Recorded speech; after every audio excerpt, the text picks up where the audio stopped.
नमस्कार साथियों, कैसे हो आप सब। आज का जो दौर चला हुआ है, हर एक इंसान इसमें परेशान है। लेकिन अगर पहले देखा जाए तो पहले विश्व में बहुत सी ऐसी बड़ी आपदाएं आई हुई हैं जिनके आगे अगर कोरोना वायरस को देखा जाए तो बहुत छोटी चीज़ है। लेकिन मैं आज आपसे एक बात शेयर करना चाहता हूं। अगर आपने इस वीडियो को अंत तक ध्यान से देख लिया तो आपको एक ऐसी बात पता लग जाएगी कि आप कोरोना वायरस तो क्या, इससे भी बड़ी भयानक बीमारियों से लड़ने में सक्षम हो सकते हो। सेकेंड वर्ल्ड वॉर में लाखों कैदियों को टॉर्चर सेल्स में रखा गया था। वहाँ पर उन्हें बुरी तरह टॉर्चर किया जाता था और उन्हें मेंटली और फिजिकली तौर पे टॉर्चर किया जाता था। वहाँ पर उन्हें अकेलेपन से भी गुजरना पड़ता था। उनके सामने उनके दोस्तों की मौत हो जाती थी और इसकी वजह से उन्हें बुरी तरह से सदमा लगता था और वो इस सदमे को बर्दाश्त ना करने की वजह से उनकी भी मौत हो जाती थी। उस समय पे कई कैंप कैदियों को रखने के लिए बनाए गए थे। उनमें से एक कैंप में थे psychologist doctor Victor Frankl. Victor 3 साल पर वहाँ तक रहे और उन्होंने वहाँ पर जो भी देखा, जो भी टॉर्चर सहे, उसके ऊपर उन्होंने एक किताब लिख दी।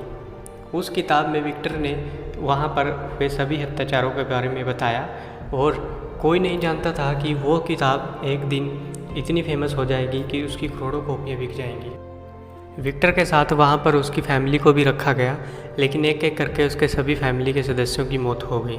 विक्टर के साथ वहाँ पर एक और कैदी रहता था। उसने विक्टर को बताया कि उसने कल रात एक सपना देखा। वो सपना उसने फरवरी महीने में देखा था और उस सपने में उसको बताया कि हम यहाँ से 30 मार्च को रिहा हो जाएंगे और उसको उस पर पूरा विश्वास हो गया और उस कैदी की वो उम्मीद बन गई। लेकिन जैसे जैसे दिन बीतते गए उसको वो उम्मीद जो उसकी बन गई थी वो टूटती गई और उस उम्मीद को टूटने की वजह से 30 मार्च को उसकी मृत्यु हो गई। वहाँ पर सभी कहते हैं कि उसकी मौत किसी बीमारी के कारण हुई, लेकिन विक्टर जानते थे कि उसकी मौत नाउम्मीदी के कारण हुई है। दोस्तों, आज हम कोरोना वायरस की वजह से घरों में बंद हैं और हमें घर में रहना बोर लग रहा है, तकलीफ़ हो रही है, प्रॉब्लम्स हो रही हैं। लेकिन मैं आपको कुछ सेकंड वर्ल्ड वॉर की तस्वीरें दिखाता हूँ। उसके मुकाबले आपको अपनी तकलीफ़ें कुछ भी नहीं लगेंगी।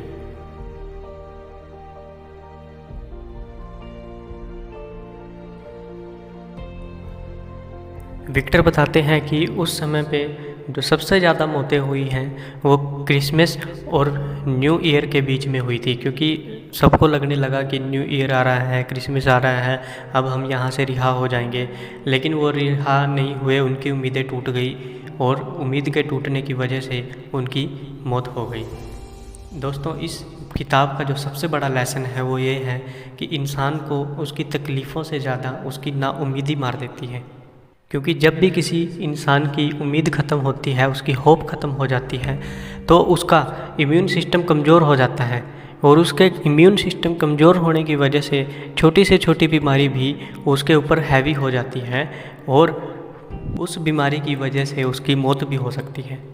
दूसरी बात विक्टर ये बताते हैं कि आपके पास ज़िंदा रहने के लिए एक बड़ा सपना होना चाहिए, लॉन्ग टर्म गोल होना चाहिए।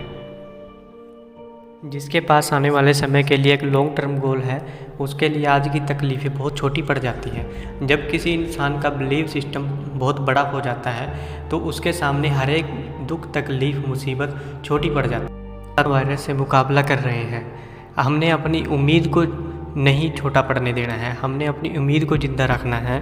और हम, क्योंकि जब भी कोई प्रॉब्लम्स आती है, कोई बीमारी आती है, उससे हमारा शरीर ज़रूर वीक पड़ सकता है, लेकिन हमारा ब्रेन बहुत पावरफुल है, हमें इसे वीक नहीं पड़ने देना है। आप रोज़ बुरी न्यूज़ देख रहे हो कि कितने मरे, कितने बचे, कितने सीरियस हैं। इसकी वजह से आपका विल पावर कमज़ोर पड़ सकता है। विक्टर बताते हैं कि वो 3 साल इन कैंप्स में ज़िंदा इसीलिए रहे क्योंकि उनके पास आने वाले समय के लिए एक लॉन्ग टर्म गोल था, एक बड़ा सपना था। उन्हें यहाँ से रिहा होके एक बुक लिखनी थी, किताब लिखनी। तो वो सारी तकलीफ़ें, सारे दुख दर्द उसके सपनों के आगे छोटे पड़ गए और वो इन सब से बाहर निकल गए। तीसरी बात विक्टर बताते हैं कि जब इंसान के सामने कोई प्रॉब्लम आती है तो वो उसे मीनिंग देता है, वो उसे पॉजिटिव मीनिंग भी देता है और नेगेटिव मीनिंग भी देता है। जैसा भी आप उसको मीनिंग देते हो, वो मीनिंग ही उस प्रॉब्लम को आपके लिए मुश्किल और आसान बनाता है। जैसे सपोज़ करो आप घर से निकले और आपकी गाड़ी का टायर पंचर आपको मिला। अब आप सोचते नेगेटिव अगर उसका मीनिंग निकालते हैं कि ये मेरे साथ ही क्यों होता है, पूरा मूड ख़राब हो गया, ऐसा क्यों हुआ। लेकिन अगर हम उसको पॉजिटिव मीनिंग में सोचें कि शायद कुदरत आपको वहाँ लेके जाना ही नहीं चाहती है, और अगर आपका स्पीड में गाड़ी चलते हुए टायर पंचर हो जाता तो आपका एक्सीडेंट भी हो सकता था। लेकिन ज़्यादातर लोग इसका नेगेटिव मीनिंग ही देखते हैं, पॉजिटिव मीनिंग बहुत कम लोग देखते हैं। जैसे अभी कोरोना क्राइसिस चला हुआ है, अगर हम इसका पॉजिटिव वे में देखें कि जितना टाइम आज हम अपने परिवार के साथ स्पेंड कर रहे हैं, कभी हमने इतना टाइम नहीं दिया।